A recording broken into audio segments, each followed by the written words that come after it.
fardu isya 4 rakaat, atau aku sembahyang fardu subuh 2 rakaat, atau aku sembahyang fardu Jumaat 2 rakaat makmum.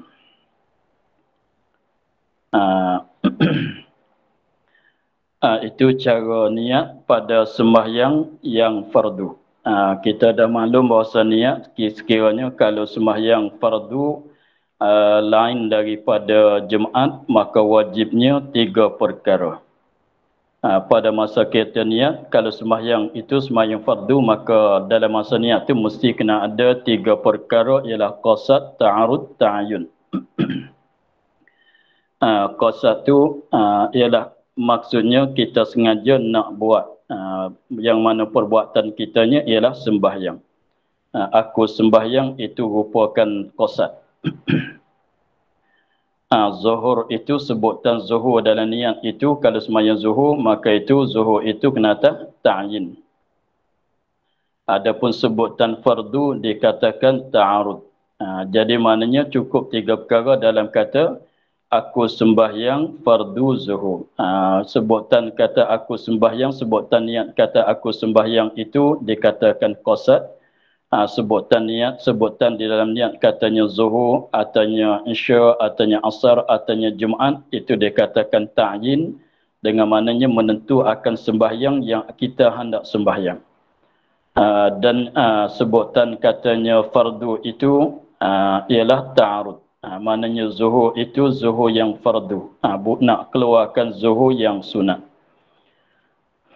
Itu 3 perkara, 3 benda yang wajib ada pada masa kita niat. Kalau sembahyang tu sembahyang fardu lain pada Jumaat. Adapun sebut bilangan rakaat, sebut bilangan rakaat itu masuk di dalam sunat. Itu kalau kita sembahyang seorang diri. Lepas tu kalau sekiranya kalau kita jadi makmum lain pada Jumaat, maka wajib kita niat akan jadi makmum. Adapun pihak imam lain pada Jumaat, tak wajib niat jadi imam. Hanya sunat bagi imam tu niat jadi imam supaya dapat fadilat jemaah. Adapun kalau sembahyang fardu Jumaat, fardu tu ialah Jumaat, maka jadi 4 perkara wajib kena niat. Yang pertamanya qasad, ta'arud, ta'ayun, dan niat berjamaah. Niat berjamaah tu niat jadi makmum kalau orang yang jadi makmum, niat jadi imam kalau mereka yang bagi imam, atau niat ataunya boleh juga imam dan makmum tu niat berjamaah. Kalau niat berjamaah saja aku sembahyang fardu Jumaat jamaah. Imam boleh kata begitu, pihak makmum pun boleh kata begitu. Tapi artinya jamaah. Saja aku sembahyang fardu Jumaat jamaah. Imam boleh kata jamaah, makmum pun boleh kata jamaah. Gitu. Sebab sembahyang Jumaat tu ialah sembahyang yang wajib berjamaah pada rakaat yang pertama. Itulah lebih kurangnya. Kedua, takbiratul ihram. Rukun yang kedua ialah rukun takbiratul ihram. Iaitu takbiratul ihram tu Allahu Akbar. Kita sebut, kita mengucap Allahu Akbar ketika berdiri bagi yang kuasa. Kita nak mengucap Allahu Akbar tu, syarat nak memadai takbiratul ihram ialah kita takbir pada masa kita berdiri bagi orang yang kuasa berdiri. Pada masa berdiri atau ganti daripada berdiri. Dengan maknanya kalau kita takbiratul ihram dalam keadaan duduk, selepas dah takbir tu barulah kita bangun berdiri, maka tidak memadai. Dan jika tiada kuasa, kena sembahyang duduk. Ketiga, berdiri. Bukan ketika lah, salah. Iaitu takbir. Takbiratul ihram iaitu Allahu Akbar. Ketiga, berdiri bagi yang kuasa. Orang yang kuasa berdiri, mestilah dia tu berdiri. Dan jikalau tiada kuasa berdiri, dan jika tiada kuasa di atas berdiri, kena sembahyang duduk. Kalau tak kuasa duduk atau berbaring atau melentang. Jadi mengikut tertib dia, tak kuasa berbaring, maka sembahyang dalam keadaan melentang, kepala, hujung kaki menghadap kiblat. Tiada boleh tinggal sembahyang sama ada akal. Selama ada akal, selama mana ada akal tak boleh kita tak sembahyang. Mesti juga kena sembahyang walaupun dalam keadaan melentang sekalipun. Adapun ini kalau sembahyang fardu, tak boleh nak duduk, kalau kuasa berdiri mesti berdiri, tak boleh nak berdiri, tak kuasa nak apa dia? Sekiranya kalau kuasa berdiri mesti kena berdiri, tak boleh duduk. Sekiranya kalau tak kuasa duduk maka boleh nak ganti daripada duduk tu dengan berbaring. Kalau tak kuasa berbaring itu boleh kita sembahyang dengan keadaan melentang. Adapun sembahyang sunat diberi pilih di antara berdiri dan duduk. Di antara sembahyang dalam keadaan berdiri dan duduk, walaupun seorang itu kuasa berdiri sekalipun, sebagaimana kita dah maklum.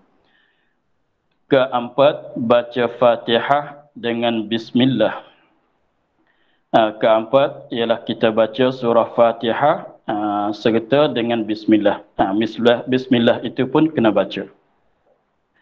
Sebagaimana kita akan bahas tentang pada awal surah Baqarah, surah Fatihah lagi akan datang. Kelima, rokok tamakninah. Rokok beserta tamakninah. Rokok tu rukun, adapun tamakninah tu syarat bagi rokok. Rokok tu ialah rukun, adapun tamakninah tu ialah apa dia? Syarat bagi nak jadi rokok.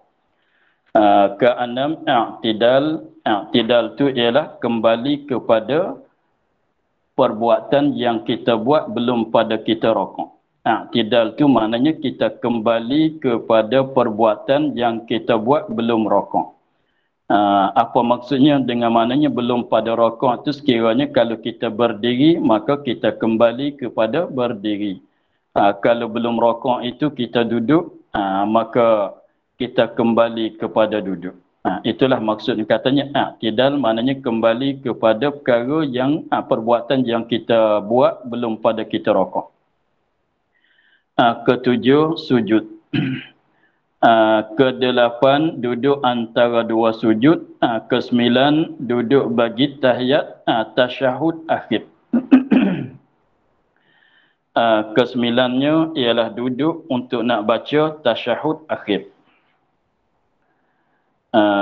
Duduk untuk baca tasyahud akhir itu satu rukun. Membaca tasyahud akhir itu satu rukun yang lain pula. Jadi dibilangkan duduk untuk baca tasyahud itu satu rukun. Bacaan tasyahud itu satu rukun. Dengan maknanya kalau kita nak baca tasyahud akhir dalam keadaan sujud, itu tak memadai. Selepas pada kita, apabila kita sujud yang kedua, pada rakaat yang akhir, sudah kita sujud, sudah kita tamakninah, kita nak baca tayat akhir pada ketika sujud. Selepas pada baca tayat akhir, kita bangkit duduk, lepas tu memberi salam, maka itu tidak memadai. Jadi maknanya mesti kena baca dalam keadaan duduk. Lalu tu dibilang katanya duduk untuk untuk tasyahud akhir itu satu rukun, membaca tasyahud akhir itu satu rukun. Dan juga dengan mana katanya selepas pada sujud yang kedua bagi rakaat yang akhir itu kita nak baca tasyahud dalam keadaan berdiri, lepas tu kita beri salam dalam keadaan berdiri, itu pun tak memadai juga. Sebagaimana kita baca tasyahud, kita beri salam dalam keadaan berdiri dalam salat jenazah. Kalau kira dengan akalnya, apa salahnya kita baca tasyahud tak duduk sekalipun? Tetapi tidak. Sebab duduk untuk baca tasyahud tu jadi satu rukun. Dengan maknanya tak boleh kita baca dalam berdiri, dalam keadaan lain tak boleh. Mesti kena bangkit duduk untuk baca tasyahud. Ke-10, baca tasyahud akhir. Membaca akan lafaz-lafaz yang dinamakan dengan nama tasyahud. tasyahud akhir. Ialah tasyahud akhir dengan mana tasyahud yang diiringi oleh salam. Tasyahud kalau tidak diiringi oleh salam, kita panggil tasyahud awal. Tasyahud sekiranya kalau diiringi oleh salam, maka kita panggil tasyahud akhir. Walaupun solat subuh itu, solat subuh tidak ada dua kali, hanya satu kali saja kita bertasyahud, tetapi tasyahud di subuh itu juga kita panggil tasyahud akhir juga. Sebab maksud dengan tasyahud akhir ialah tasyahud yang diiringi oleh oleh salam. Walaupun pertama tidak ada yang akhir pada sembahyang subuh. Iaitu tasyahud akhir. Bacaan tasyahud akhir itu ialah At-tahiyyatul mubarakatus salawatut tayyibatu lillahi.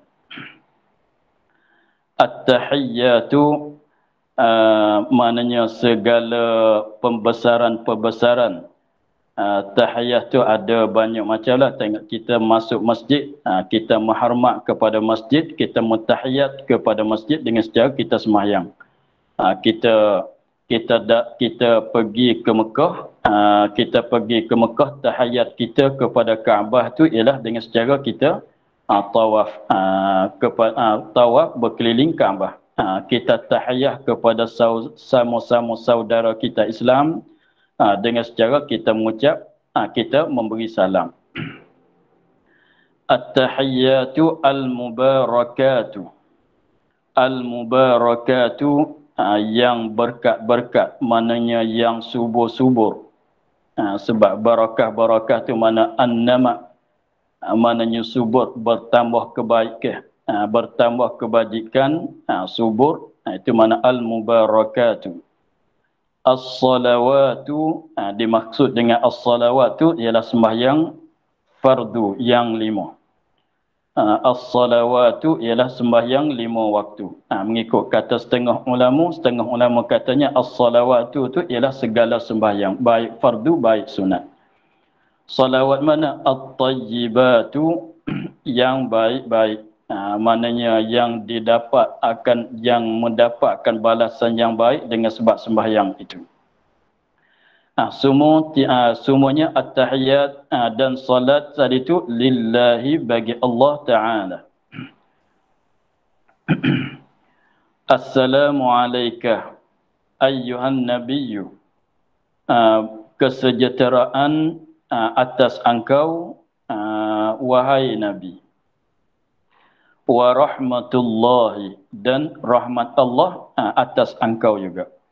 Wa barakatuhu, dan berkat Allah Ta'ala pun atas engkau juga. Pada maknanya assalamu alaika wa rahmatullah alaika wa barakatuhu alaika.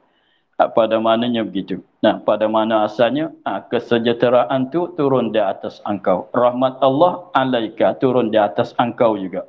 Berkat Allah turun di atas engkau juga wahai Nabi. Ialah Nabi Muhammad sallallahu alaihi wasallam.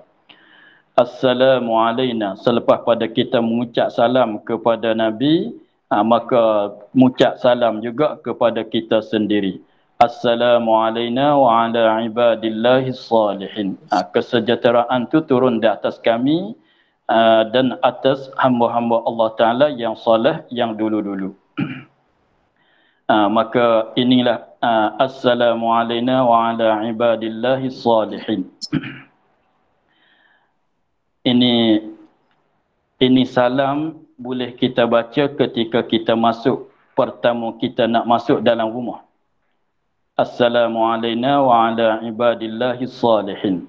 Dia dalam rumah kita tu, apabila kita nak masuk ke dalam rumah kita, maka sekiranya ketika kita hendak masuk ke dalam rumah kita tu ada yang lain di dalam rumah, ada anak isteri kita ke, ada siapa-siapa, dah ada siapa-siapa di dalam rumah, maka kita nak masuk tu kita kata Assalamualaikum.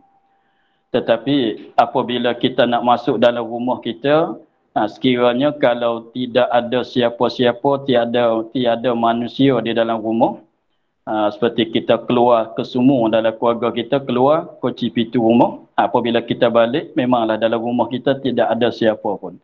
Apabila kita nak masuk tu, kita baca, kita beri salam dengan salam begini. Assalamualaikum wa ala ibadillahis salihin. Itu cara kita sunat kita memberi salam ketika kita hendak masuk ke dalam tempat kediaman bagi kita. Tetapi caranya, sekiranya dalam rumah kita tu ada orang dalam rumah kita, maka kita beri salam dengan kata Assalamualaikum warahmatullahi atau Assalamualaikum saja. Sekiranya kalau tidak ada seorang manusia pun dalam tempat kediaman kita, maka kita beri salam dengan cara kata Assalamualaikum wa ala ibadillahis salihin. Kalau ada orang dalam rumah bagi salam. Asyhadu an la ilaha illallah wa asyhadu anna Muhammadan Rasulullah. Allahumma salli ala Sayyidina Muhammad wa ala ali Sayyidina Muhammad. Adapun Allahumma salli ala Sayyidina Muhammad itu rukun lain pula.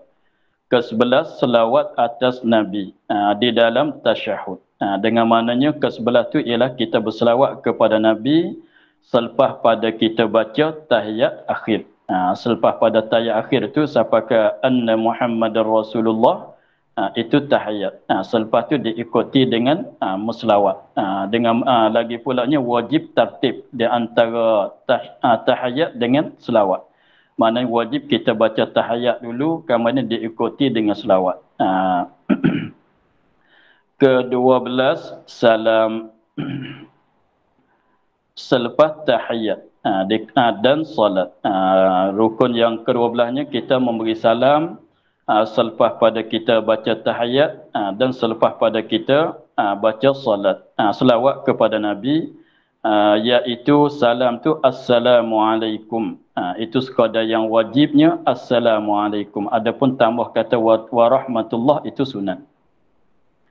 Berpaling ke kiri, berpaling ke kiri, ke kanan pada yang pertama, paling ke kiri pada yang kedua, itu pun sunat. Tambah warahmatullah wabarakatuh itu sunat semua. Yang wajib, yang jadi rukunnya sekadar Assalamualaikum. Begitu saja. Lagi pulanya kali yang pertama, salam kali pertama saja yang jadi rukun. Salam yang kedua itu itu ialah sunat. Kemudian rukun yang ke-13 tertib, mengaturkan segala rukun itu. Dengan maknanya mengikut tertib tadi dah, satu rukun kepada satu rukun mesti ada tertib dia. Tak boleh kita mendulukan mana-mana satu rukun. Habis itu kita mulalah masuk pada maksud kita ialah tafsir. Maka maklum bahwasanya surah yang pertama di dalam mishaf Quran yang ditulis di dalam mishaf ialah surah Al-Fatihah. Maka surah Al-Fatihah sana itu dimulai pada di surah yang pertama pada susunan mishaf. Pada susunan Quran itu surah yang pertama, tapi bukan yang pertama pada turunan, pada turun. Dengan sebab kita maklum bahwasanya ayat yang pertama iaitu Quran yang pertama yang diturunnya ialah awal itu apa dia? Surah Iqra. Adapun surah Fatihah itu bukan surah yang awal yang diturun. Lagi pulanya dalam surah Iqra itu pun bukan satu surah yang awal, hanya beberapa ayat yang depan saja yang jadi awal. Dengan sebabnya Quran diturun tu bukan mengikut tertib yang ditulis, bukan mengikut susunan yang ditulis, yang ada di dalam mishaf sekarang tu bukan dia bukan dia mengikut tertib gitu. Diturun mengikut keadaan hajat, mengikut keadaan kuasa. Tetapi apabila Jibril bawa turunkan satu ayat, maka Jibril suruhkan Nabi letak akan ayat ini di dalam surah mana-mana. Sebab satu surah bukan turun satu surah, bukan turun satu ayat, dua ayat. Setengah tu turun satu ayat, setengah tu turun dua tiga ayat sekali turun. Maka ayat-ayat yang diturun tu, maka Jibril arah kepada Nabi, suruh kepada Nabi bahawa ayat ini nak masuk dalam surah mana, duduk kemudian daripada ayat mana, itu ajaran daripada itu Jibril, terima perintah daripada Allah Ta'ala, suruh pada Nabi suku pula. Jadi maknanya surah Fatihah bukan awal surah yang diturun daripada Allah Subhanahu Wa Ta'ala, itu tidak. Tetapi pada masa tulis di dalam mishaf, maka dituliskan surah Fatihah dulu daripada surah lain-lain. Itu ajaran daripada Allah Subhanahu Wa Ta'ala beritahu pada Nabi melalui Jibril. Dengan maknanya Jibril tu ketika dia buat turunkan ayat kepada Nabi, satu ayat, dua ayat, dia beritahu pula selepas pada baca ayat bagi Nabi dengar, Jibril akan beritahu pula pada Nabi, kata ayat ni masuk dalam surah mana-mana. Ayat ni kena letak dalam surah mana, selepas pada ayat mana. Sebab itulah kita tengok dalam satu surah itu, seperti surah Baqarah tu, cerita dia tu setengah-setengah surah tu jadi cerita tu macam-macam cerita, tak jadi satu cerita. dengan sebab munasabah dengan nama kata dianya Al-Fatihah, pembukaan, yang membukakan. Sebab tu diletakkan surah Fatihah belum pada surah lain-lain.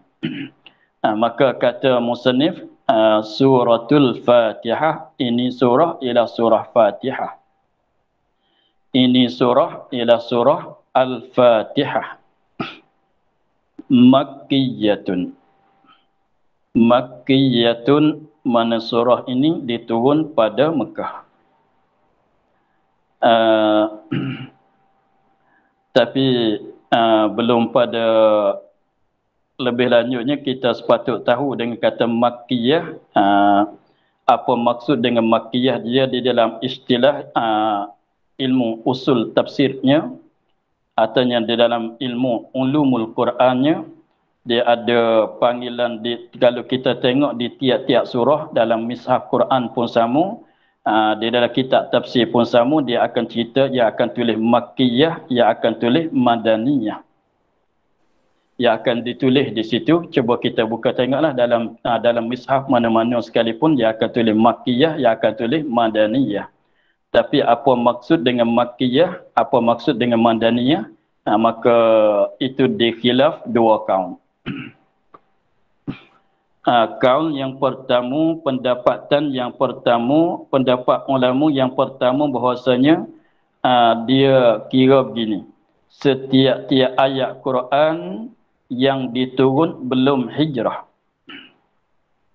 setiap-tiap ayat Quran, artinya surah mana-mana, ayat mana-mana, sekiranya kalau diturun belum hijrah, belum Nabi berhijrah ke Madinah, maka surah itu, ayat itu panggil Makkiyah. Dan mana-mana ayat, mana-mana surah sekiranya diturun selepas pada berhijrah, selepas pada berhijrah, maka dikatakan ayat itu Madaniyah. Maka kaum yang pertama ini dia kira sakatannya begitu, dia tak kira di tempat turun, dia tak kira di tempat turun. Dengan sebabnya dia kira katanya belum pada hijrah dikatakan Makkiyah, selepas pada hijrah tu dikatakan Madaniyah. Walaupun ketika turun tu Nabi tidak duduk di Mekah, walaupun ketika turun Nabi tidak duduk di Madinah sekalipun, tetapi kalau belum hijrah dikatakan Makkiyah. Kalau selepas pada hijrah dikatakan Madaniyah. Walaupun ketika turun tu Nabi tidak ada di Mekah, walaupun ketika turun itu Nabi tidak ada di Madinah. Kira batasnya begitu, batasannya begitu. Lalu tu ini kira di masa dia. Kira di masa turun belum hijrah, Makkiyah. Masa turunnya selepas hijrah, maka Madaniyah. Walaupun tempat itu bukan Mekah sekalipun, walaupun tempat itu bukan Madinah sekalipun. Dengan sebab itulah kita maklum bahawasanya ayat yang terakhir yang diturun tu ialah ayat Al-Yawma Akmaltu Lakum Dinakum. ayat al-yawma akmaltu lakum dinakum hingga akhirnya. Maka ayat tu kalau kalau tilik kepada tempat, maka ayat ni turun pada hari Arafah. Pada hari Arafah ketika Nabi buat haji, pada haji wida, haji akhir tahun umur Nabi.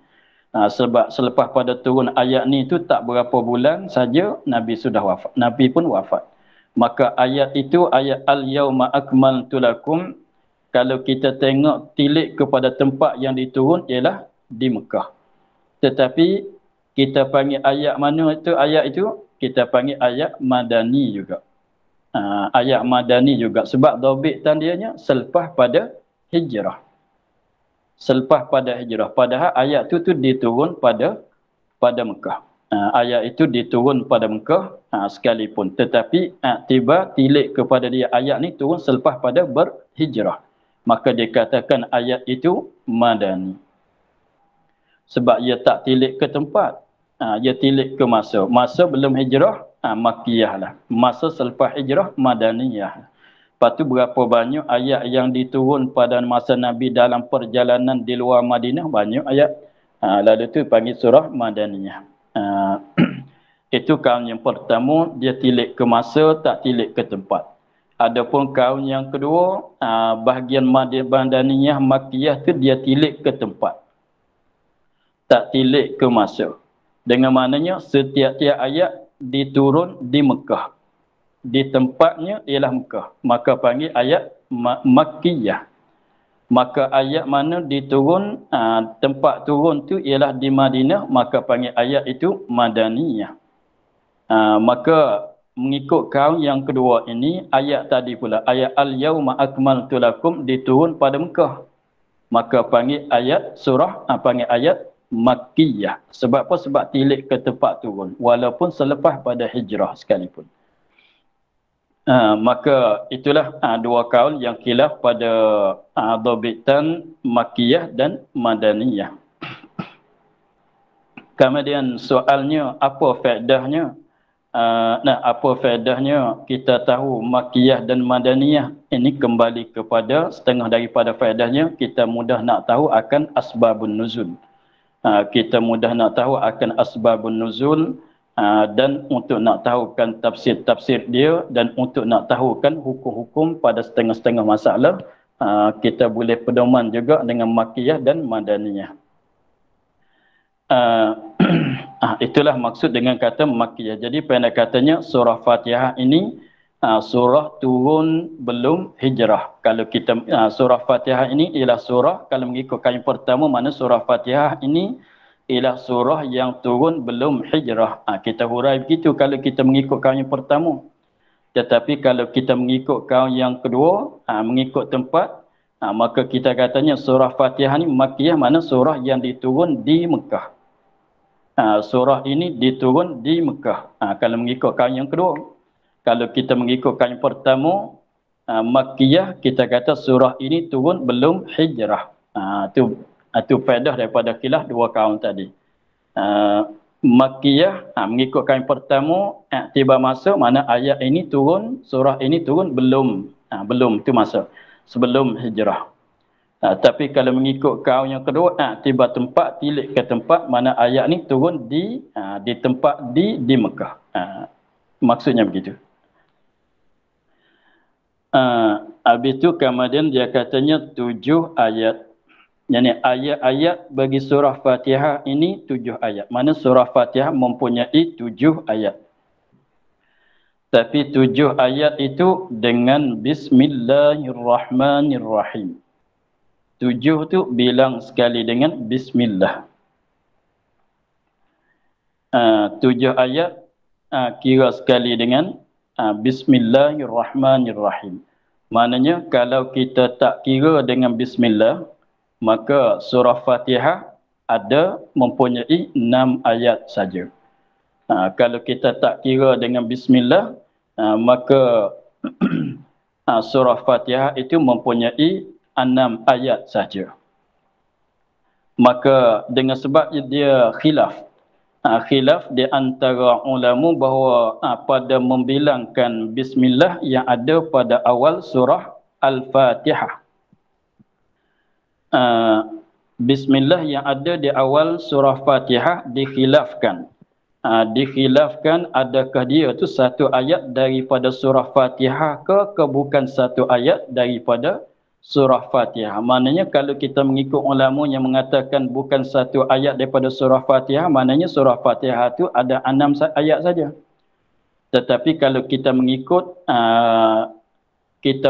kaum yang mengatakan Bismillahirrahmanirrahim satu ayat daripada surah Fatihah, maka surah Fatihah itu mempunyai 7 ayat.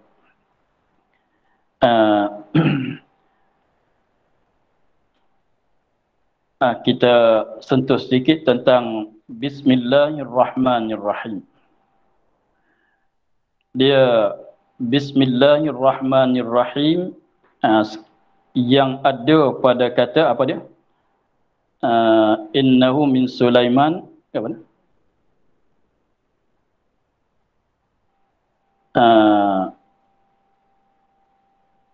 Tak ingat. Dalam ayat itu tu ittifaq ulama bahwasanya itu satu ayat daripada ayat Al-Quran. Tak boleh kita nak menafikan, tak boleh kita nak menidakkan. Jadi maknanya Bismillahirrahmanirrahim yang ada pada ayat itu innahu min Sulaimana wa innahu bismillahirrahmanirrahim pada surah An-Naml ayat 30. Bismillahirrahmanirrahim yang ada pada surah An-Naml ayat 30 itu ittifaq ulama bahwasanya perkataan bismillahirrahmanirrahim itu adalah satu ayat daripada ayat Al-Quran. Itu adalah ittifaq ulama dengan maknanya siapa-siapa yang mengatakan Bismillahirrahmanirrahim yang ada dalam ayat 30 pada surah An-Naml bukan ayat Quran, nascaya orang itu jadi kafir. Na'udzubillah. Pada surah An-Naml ayat 30. Maka Bismillah yang ada dalam ayat itu memanglah ayat Quran, tak ada khilaf. Ijma' ulama bahasanya Bismillahirrahmanirrahim dalam ayat tadi 30 surah An-Naml itu ijma' ulama bahasanya Bismillah itu satu ayat ialah ayat Quran, perkataan Quran. Itu ittifaq. Adapun Bismillah di depan surah. Bismillah di depan surah. Surah mana? Surah Al-Fatihah. Bismillah yang ada sebelum surah Fatihah ialah belum pada Alhamdulillahirabbil-alamin. Di situ ada khilaf. Setengah katanya satu ayat daripada ayat Quran, maknanya bila mengikut itu maknanya jadi 7. Setengah katanya bukan satu ayat daripada surah Al-Fatihah. Lalu tu dia katakan ayat dianya ada 6. Jadi maknanya belum pada Alhamdulillahirabbil-alamin Bismillahirrahmanirrahim, belum pada Alhamdulillahirabbil-alamin pada surah Fatihah ini dikhilaf oleh ulama pada adakah dia tu masuk dalam surah Fatihah ke tak masuk. Kalau masuk maknanya dia satu ayat daripada Fatihah. Kalau tak masuk tu maknanya dia tu sebagai mukaddimah saja bagi surah Al-Fatihah. Itu khilaf. Tetapi pendapat bagi Imam Syafi'i bahwasanya adalah dia tu satu ayat daripada surah Fatihah. Jadi maknanya Bismillah yang ada di awal surah Fatihah ini, kalau kita nak pegang, nak beraktiqad, nak pegang katanya ialah satu ayat daripada surah Fatihah pun boleh juga mengikut kataan setengah ulama, dan boleh juga kita nak aktiqad, nak berpegang kata dianya bukan satu ayat daripada surah Fatihah. Itu ada ulama yang mengatakan kedua-dua. Pegangan kita aktiqad, kita pegang kata Bismillahirrahmanirrahim belum pada Alhamdulillah itu satu ayat pun betul. Kalau kata bukan satu ayat daripada surah Fatihah pun betul juga. Sebab ada dua-dua pendapat bagi ulama. Tetapi Bismillah yang ada, Bismillahirrahmanirrahim yang ada pada awal tiap-tiap surah lain pada surah Fatihah, hanya surah Bara'ah itu tidak ada bismillah. Maka bismillah yang ada sebelum pada surah Baqarah, yang ada sebelum pada surah Ali Imran hingga akhirnya, maka bismillah itu memang ialah bukan satu ayat daripada surah itu. Setiap-tiap bismillah yang ada di awal surah lain pada surah Fatihah itu bukan satu ayat daripada surah itu. Bismillahirrahmanirrahim, alif lam mim, kita baca surah Fatihah lah kan. Kita baca surah Baqarah atau kita baca Yasin, Bismillahirrahmanirrahim, Yasin. Maka bismillah itu bukan satu ayat daripada surah Yasin. Kalau surah Yasin bukan satu ayat pada surah Baqarah. Hanya dituliskan bismillah itu untuk nak jadi perceraian. Dituliskan bismillah di dalam mishaf. Dituliskan bismillah di dalam mishaf Quran pada lain daripada surah Fatihah itu untuk nak menceraikan. Untuk nak menceraikan antara hujung satu surah daripada awal surah yang lain. Maknanya ditulis apabila akhir surah Baqarah. Maka nak naik kepada kepala surah yang belakangnya ditulis bismillah. Untuk nak beritahu katanya bismillah ini ialah nak jadikan bismillah itu ialah perceraian di antara dua surah. Cuba kita bayang bahawasanya sekiranya kalau tidak ada bismillah dengan di awal surah Baqarah masalan, kalau kita tak tahunya, kita boleh jadi kita ingat katanya apa dia, satu surah yang sama. Cuba kita bayangkan waladdallin, amin, bukan surah Fatihah. Lepas tu kalau tak ada bismillah, waladdallin alif lam mim, maka boleh barangkalinya orang suka kata alif lam mim masuk dalam surah Fatihah juga. Lalu tu diceraikan dengan suatu perceraian ialah bismillah. Begitu. Sebab mengikut tulisan masa dulu dia tulis sambung, tak jadi apabila habis satu tajuk mula baris lain tu, tidak begitu. Masa dulu dia tulis tu sambung-sambung. Ya, semacam kitab masa dulu tu, macam kitab tafsir Nurul Ihsan kita ni lah. Kitab-kitab yang kita belajar tu dia sambung, tidak ada perceraian. Tidak ada apabila habis tajuk tak mula dengan baris lain. Sambung dengan baris yang sama juga. Lalu tu nak jadi perceraian, diceraikan dengan Bismillahirrahmanirrahim. Ini ceritanya ada orang tanya kepada Sayyidina Uthman bahwasanya kenapa guna Bismillahirrahmanirrahim untuk jadi perceraian di antara satu surah daripada satu surah, daripada akhir satu surah dan awal satu surah yang di belakang. Maka jawab Sayyidina Uthman bahwasanya pilihkan Bismillahirrahmanirrahim, tak pilihkan dengan perkataan lain. Dia sekadar Bismillahirrahmanirrahim di awal surah Baqarah dan surah lain-lain lagi daripada surah Fatihah tu untuk nak jadi perceraian saja. Tapi kalau kita kiranya nak tulis dengan perkataan lain pun boleh untuk nak jadi perceraian. Waladdallin amin. Apa dia lagi? Lepas tu kita sambung dengan kata kalau nak cerai kata walillahil hamdu la ilaha illallah wallahu akbar. Boleh juga nak cerai gitu. Tetapi Sayyidina Uthman dia pilih ambil bismillah untuk nak kenapa? Sebabnya Bismillahirrahmanirrahim ialah satu ayat Quran juga di dalam surah An-Naml ayat 30 tadi. Maknanya nak menceraikan di antara hujung surah dengan awal surah yang lain itu guna ayat Quran juga jadi perceraian. Kalau kita katanya la ilaha illallah wallahu akbar, itu tak masyhur katanya ayat Quran, itu sebagai zikir. Tapi kalau bismillah itu masyhur kata dia satu ayat dalam surah An-Naml ayat 30. Melainkan pada awal surah Bara'ah itu tak munasabah dengan sebut nama Tuhan, sebab ayat tu surah itu sebut tentang azab, tentang berperang. Tak munasabah dengan Bismillahirrahmanirrahim, Ar-Rahman, amat memurah, amat kasih sayang, tak munasabah, lalu itu tak ditulis. Itulah tentang Bismillahirrahmanirrahim. Jadi maknanya bahasanya tiga tempat. Bismillahirrahmanirrahim di dalam ayat 30 surah An-Naml, ittifaq ulama bahasanya itu adalah ayat Quran. tak boleh kita ikat sama sekali. Lepas tu bismillah yang ada di awal surah Fatihah itu khilaf adakah satu ayat daripada surah Fatihah ke bukan.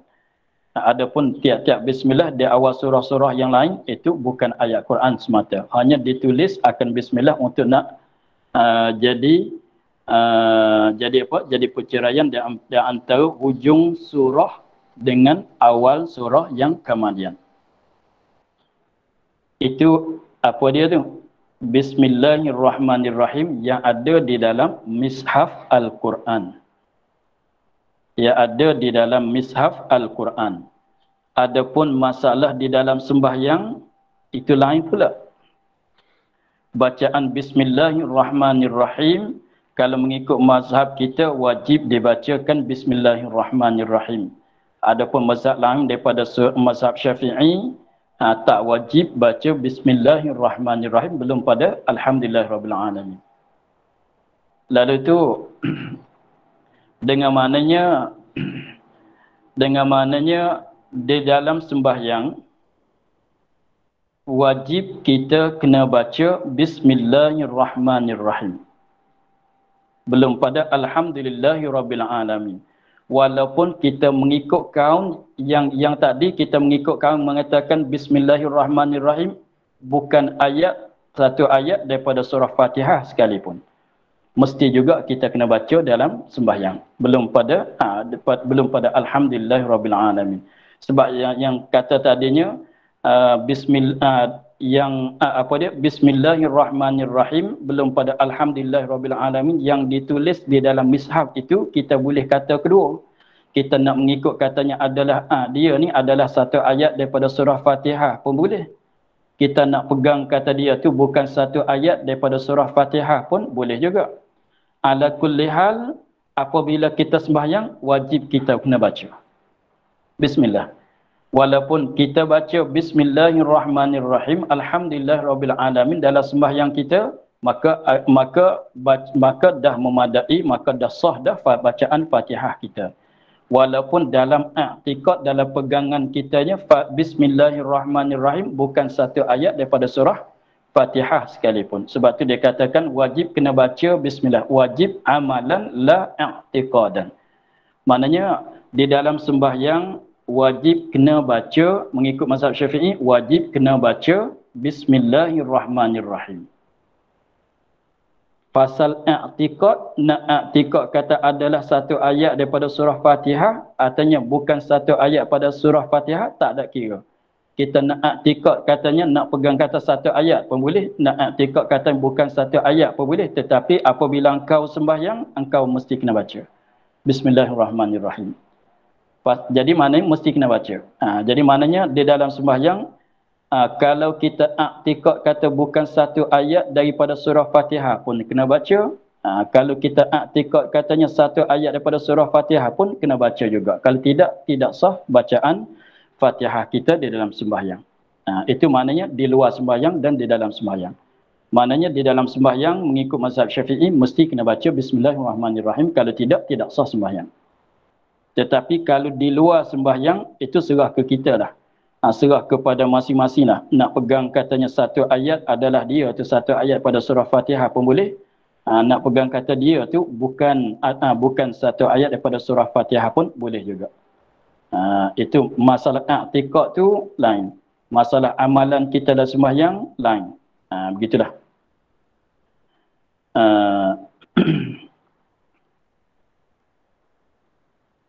Itu lebih kurangnya bahasan Bismillahirrahmanirrahim. Kemudian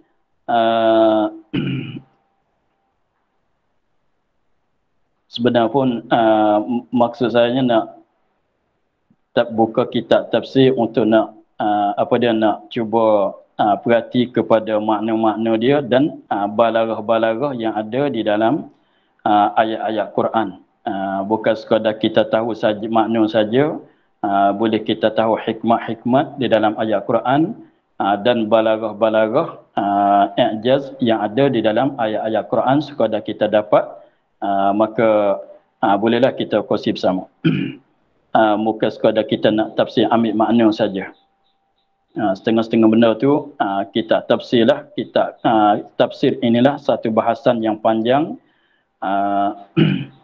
Maka cuba kita perhati pada tulisan Bismillahirrahmanirrahim. Dia bismi. Kita maklum bahasanya Bismillah. B itu diterjemuh dengan apa tu, ismi itu nama. Allah itu ialah maklumlah lafaz jalalah. Kemudian tulisan dianya bismi, jadi hamzah wasal. Dia kalau kita tulis ismun, kalau tulis dengan bahasa Arab, mana sebelum pada sin tu ada alif. Ada alif. Tetapi alif tu dipanggil dengan, bukan dia alif. Kita maklum dengan nama hamzah wasal. Seperti alif yang sebelum pada Allah itu hamzah wasal. Alif sebelum pada alhamdu itu hamzah wasal. Sebelum pada ar-rah itu hamzah wasal juga. Tetapi apabila kita tulis ismun, tulis alif, sim, mim.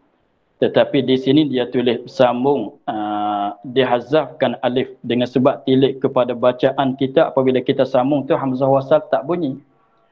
Bukan bismillah, kita sambung bismi. Apabila bacaan tu bismi, maka dibuangkan alif, tak dituliskan alif, maka jadi rupanya tulis bismi. Tulisan tu ba disambungkan dengan sin. Ba itu disambungkan dengan sin. Begitulah. Kalau kira asalnya antara ba dengan sin itu ada alif satu lagi. Tetapi mengikut bacaan tak bunyi alif, maka dia buangkan alif pada tulisan.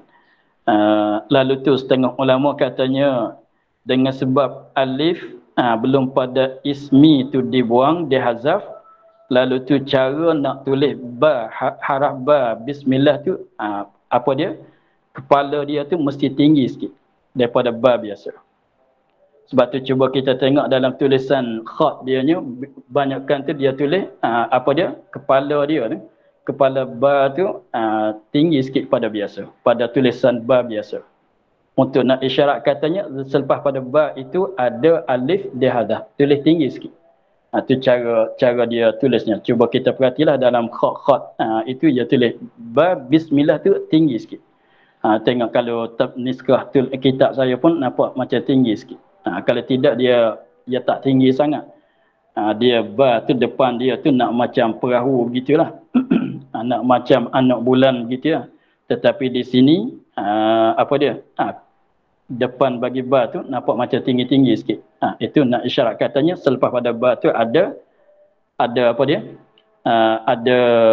Ada alif, tetapi alif itu dihazaf. Tu cuba kita perhati tu, tengok biasanya tulis bismillah tu ditinggikan sikit. Tu macam naik tu. Itulah untuk nak apa dia? Nak isyarat kepada katanya di situ ada alif sudah dihazaf. Itulah.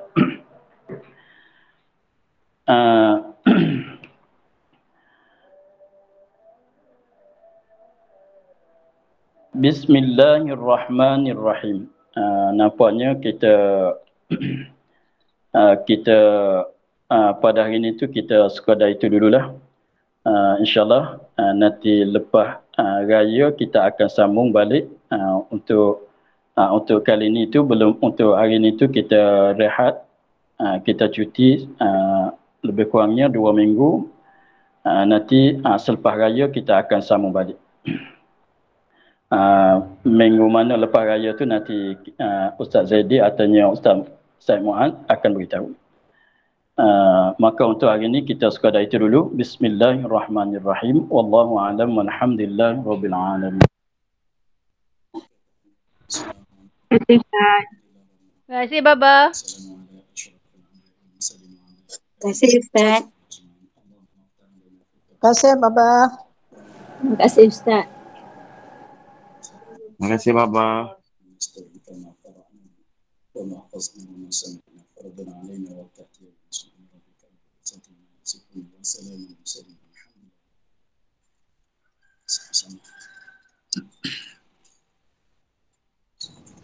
Terima kasih, Baba. Terima kasih, Baba. Assalamualaikum. Waalaikumsalam.